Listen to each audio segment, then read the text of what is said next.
Beginilah kondisi upacara pembukaan atau sudah resminya anggota Paskibraka masuk tahapan penting, yakni masuk ke karantina. Upacara pembukaan ini dihadiri Kadis Disparpora, pelatih Paskibraka serta orang tua dari anggota Paskibraka yang akan turun melaksanakan upacara HUT RI yang ke-75 nantinya. Sebelum memasuki karantina, anggota Paskibraka yang resmi diperiksa barang yang dibawa terlebih dahulu, sesuai aturan yang ditetapkan dari awal. Dan untuk tim Paskibraka nantinya akan dikontrol langsung oleh pembina dan pelatih serta tim medis.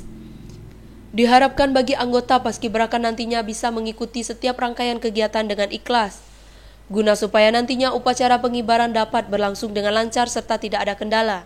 Ya, untuk kegiatan hari ini alhamdulillah tadi sudah berlangsung upacara pembukaan diklat. Jadi adik-adik hari ini mulai resmi masuk karantina. Jadi karantina selama sampai nanti tanggal 18 Agustus.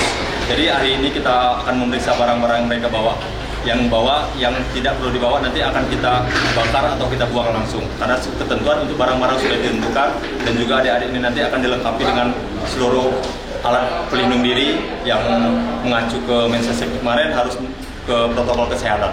Kami berharap adik-adik dapat mengikuti seluruh rangkaian kegiatan ini dengan penuh disiplin, ikuti petunjuk-petunjuk para pelatih, para pembina yang ada di sini, agar ini mereka dapat melaksanakan tugasnya nanti dengan baik pada hari H-nya.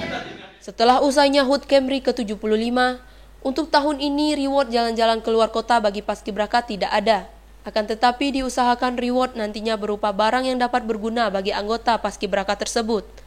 Dari Lebong Utara, Dimas Ahmad, Lebong TV melaporkan.